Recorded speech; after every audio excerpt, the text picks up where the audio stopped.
সুপ্রিয় দর্শক, আসসালামু আলাইকুম। তো আজকে আমি একটু ব্যতিক্রমী কিছু কথাবার্তা বলবো। সেটা আমাদের গরুর সেক্টর নিয়ে, বা এটা পুরা বাংলাদেশের প্রেক্ষাপটে বর্তমানে গরুর মাংসের দাম নিয়ে নানা জল্পনা কল্পনা চলতেছে। আর ব্রাজিল থেকে সরকার গরু আমদানি করতেছে। আমাদের মাননীয় প্রধানমন্ত্রী যদিও নানান উন্নয়নমূলক কাজ করে থাকে, তো আমদানি গরু আমদানি সম্পর্কে আমার যে বা আমাদের বাঙালি মানুষ যা বা বাংলাদেশে যে খামারি আছে, খামারদের মন থেকে কিছু কথা আছে। তো এই রপ্তানি বা আমদানি সম্পর্কে আমি সেই কথাগুলো তুলে ধরবো। অবশ্যই ভিডিওটি আগেই বলে রাখি, ভিডিওটি শেয়ার করেন আপনারা, কারণ হচ্ছে গিয়ে আমি চাই এই মেসেজটা কোনো ঊর্ধ্বতন কর্মকর্তার কাছে যাক আমার কথাগুলো। তো সেক্ষেত্রে আজকে আমি কথা হচ্ছে গিয়ে একটা গরু লালন পালন করতে কতটুকু খরচ লাগে বাংলাদেশে, আর কীভাবে আমদানি আমরা না করে 400-500 টাকা গরুর মাংস আমরা বিক্রি করতে পারবো, বা আমরা বাংলাদেশে 400-500 টাকা গরুর বিক্রি করতে পারবো কিভাবে, সেই সম্পর্কে আজকে আমাদের ভিডিওটা। আর গরুর মাংসের দাম কমানোর জন্য যদি ব্রাজিল থেকে আমরা গরু আমদানি করি, সেক্ষেত্রে যে এটার সমস্যার সমাধান হয়ে যাবে তা না। কারণ হচ্ছে গিয়ে কি, আজকে দেখেন এই বাংলাদেশে বর্তমানে কৃষি খাত, আমার মতে যদি আমরা ব্রাজিল থেকে গরু আমদানি করি, সেক্ষেত্রে আমাদের কৃষি খাত কিন্তু আর থাকবে না, ওরকম আগের মতো থাকবে না, নষ্ট হয়ে যাওয়ার সম্ভাবনা আছে। কেন নষ্ট হয়ে যাওয়ার সম্ভাবনা আছে? তো সেক্ষেত্রে আমি বলতে চাই অবশ্যই যে আমরা বাঙালিরা বর্তমানে আমাদের বাংলাদেশের যে খামারিগুলো আছে তারা সবাই কোরবানি ঈদকে কেন্দ্র করে অনেক গরু লাগানো, তো অবশ্যই তারা এই সেক্টরে আর থাকবে না। আমার হিসাবে আমি বলি, আমি 9টা গরু লালন পালন করতেছি বর্তমানে। আমাদের কোরবানির জন্য জাস্ট 4টা ষাঁড় গরু আছে। তো সেক্ষেত্রে 4টা ষাঁড় গরু অবশ্যই যদি আমি ওই এখনই 400-500 টাকা কেজি মাংস বিক্রি করি, তো সেক্ষেত্রে আমার কি লাভ হবে কি লস হবে সেটা আমি বলে দিব। আর সেক্ষেত্রে তো আমি মনে করেন খামার করব না। আর আমি এই খামারের বিদায় আমি একটা যুবক ছেলে, তো সেক্ষেত্রে আমার ঘাস চাষ করা আছে প্রায় আপনার 150 শতক জমি। আমি ভুট্টা চাষ করছি, আমি ধান চাষ করি, আমরা আলু চাষ করি। কেন কেন চাষ করি? এই গ্রামে আসি বিদায়, গরু আছে বিদায় কিন্তু চাষটা করা হয়। গরুটা না থাকলে চাষ হবে না। সেক্ষেত্রে আমাদের ওই আমদানি নির্ভরই থাকতে হবে। আর আমদানি যদি করি সেটা তো আর সমাধান হলো না। কেন সমাধান হলো না? কারণ হচ্ছে আমদানি করলে আমাদের দেশে মানে আমাদের দেশের টাকা কিন্তু বাইরে চলে যাচ্ছে। বাহির থেকে কি আসছে? সম্পদ। আমাদের সম্পদ তো কমে যাচ্ছে। তো আমাদের সম্পদ যদি কমে যায়, আমাদের টাকার মান কমে যাচ্ছে। তো টাকার মান কমে গেলে তো আর এটা হলো না। তো আমি এবার আগে বলে রাখি কিছু কথা, যে একটা গরু লালন পালন করতে বছরে কীরকম কস্টিং আছে, বা 1 কেজি মাংস উৎপাদন করতে কীরকম কস্টিং আসে, সেই সম্পর্কে আমি একটু ধারণা দিই। আর কীভাবে মাংসের দামটা আমাদের বাংলাদেশের প্রেক্ষাপটে কমানো যায় সেই সম্পর্কে আমি ধারণা দেওয়ার চেষ্টা করবো ইনশাল্লাহ। তো একটা ষাঁড় গরু যদি আপনারা 10 মাস লালন পালন করেন, সেই হিসাবটা আমি দেই। তো সেক্ষেত্রে 10 মাস যদি একটা গরু লালন পালন করেন, তো প্রতিদিন আপনার একটা গরুর 3 কেজি ভুসি লাগে, দানাদার খাবার। ঘাসের হিসাব আমি যাব না, যেহেতু আমাদের গ্রাম, ঘাসের হিসাবটা মানে যারা অত্যাধুনিক খামারি আছে তারা করবে। তো তারপর ঘাসের হিসাব ছাড়াই আমি হিসাবটা দিচ্ছি। তো 1 কেজি দানাদার খাবার ভুসি যদি আমি 57 টাকা করে কিনি, 3 কেজি ভুসির দাম 171 টাকা, 170 টাকা আমি ধরলাম।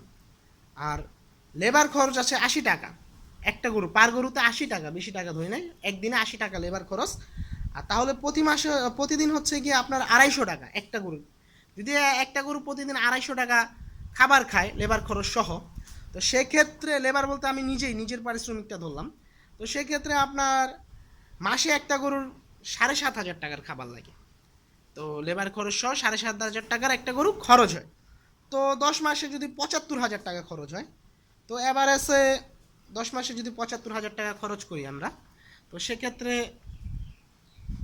আর একটা গরুর যদি আপনার ক্রয় খরচ আছে একটা, সেটা যদি আপনার 60,000 টাকা ধরেন, তো 75 আর 60,000 হয় 1,35,000 টাকা।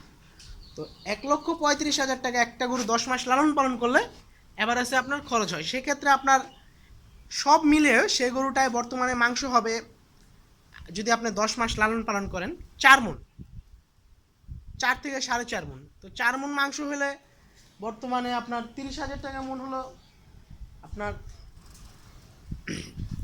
1,20,000 টাকা হয়। তো কুরবানি কেন্দ্রিক গরু যেহেতু একটু সৌন্দর্য আছে, তো সেক্ষেত্রে আমরা 800 টাকা কেজি গরুর মাংস বিক্রি করারই তো দায় হয়ে যাচ্ছে। কেন দায় হইতেছে? এই যে ভুসির দাম বেশি, সেই কারণে ভুসি আপনার 57 টাকা কেজি করে বিক্রি করে তো আর আপনার গরুর মাংস 800 টাকা করে দেওয়া পসিবল না। আপনি কয়দিন দিবেন? আপনি ভুসি আমদানি করেন, গোখাদ্য আমদানি করেন। আপনারা যদি গোখাদ্য আমদানি করতে পারেন, আমরা গরুর মাংস 400 টাকা কেজি বিক্রি করবো ইনশাল্লাহ। 500 টাকা কেজি গরুর মাংস ইনশাল্লাহ আমরা বিক্রি করবো। আপনারা গোখাদ্য আমদানি করেন, গোখাদ্যের দাম কমান। ভুসির বস্তা আগে ছিল 2200 টাকা, 2200 টাকা, 2300 টাকা। সেই ভুসির বস্তা এখন 2100 টাকা দিয়ে আমরা কিনতেছি। 2018 দিকে আমি গরু বিক্রি করছি আপনার 24,000 টাকা, 20,000, 22,000 টাকা মণ সার গরু। আর এখন সে গরু আপনার বিক্রি করতে হইতেছে 28,000, 30,000 টাকা মণ। তারপরে আমাদের এক হিসেবে লাভ হইতেছে না। যদি ভালো জাত না পড়ে, তাহলে মানে জাতে যদি একটু খারাপ হয়, তো সেক্ষেত্রে আমাদের লস হয়ে যেতেছে। তো আমরা অবশ্যই ওই আমদানি নির্ভর হলে, গোখাদ্য আমদানি নির্ভর হন, ইনশাল্লাহ গরুর দাম আমরা কমাই দেব।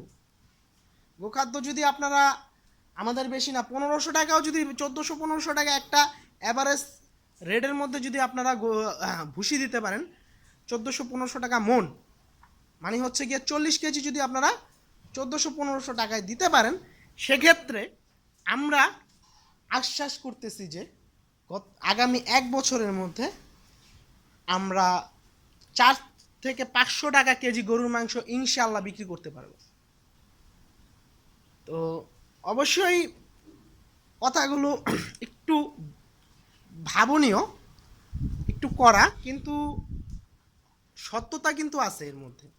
কারণ এখন আমরা কৃষকরা যদি এই টাইমে মাঠে মইরা যাই, সাপোজ, আমাদের কি কয় টাকা লস হবে? আর তো আমরা কি করব? আমি ঢাকা চলে যাব, আরেক ভাই বিদেশ প্রবাস চলে যাবে, এরকম আপনার খামার সেক্টর ধ্বংস হয়ে যাবে, শিল্প কারখানায় চলে যাবে। তো খামার সেক্টর ধ্বংস হলে দেশের কি উন্নয়ন হবে? খাবার যদি আমি বাইরে থেকে কিনে আনি, আমার পকেটের টাকা যদি আমি আরেকজনকে দিয়ে তার থেকে জিনিস কিনে আনি, সেক্ষেত্রে তো আপনারা আরেকজনের উপরে নির্ভরশীলতা, সেটা আর কয়দিন করবেন আপনি? 1 বছর, 2 বছর, 3 বছর। তারপরে তো গরুর মাংস কিনতে হবে 1200 টাকা কেজি, চাল কিনতে হবে 300 টাকা কেজি। তো ওইগুলো না করে যেইভাবে আমরা নিজেরাই স্বয়ংসম্পূর্ণ আছি, গরুতে আমরা নিজেরাই স্বয়ংসম্পূর্ণ আছি, তো অবশ্যই আমাদের গোখাদ্যের দাম কমানোর ব্যবস্থা করেন। আমরা আশ্বাস দিতেছি 400-500 টাকা কেজি গরুর মাংস ইনশাল্লাহ আমরা বাংলাদেশে বিক্রি করবো, আমরা নিজেরা উৎপাদন করে। তো সবাই ভালো থাকবেন, সুস্থ থাকবেন। অবশ্যই আমাদের আজকের ভিডিওটি অবশ্যই সবাই শেয়ার করবেন। এটা আপনাদের কাছে আমার আকুল আবেদন, সবাই শেয়ার করবেন। অবশ্যই আমি ছোট মানুষ, অনেকগুলো কথা বলছি, যদি কারো মাইন্ডে লাগে মাফ করে দিবেন এবং ক্ষমা সুন্দর দৃষ্টিতে দেখবেন। সাথে থাকার জন্য অনেক অনেক ধন্যবাদ।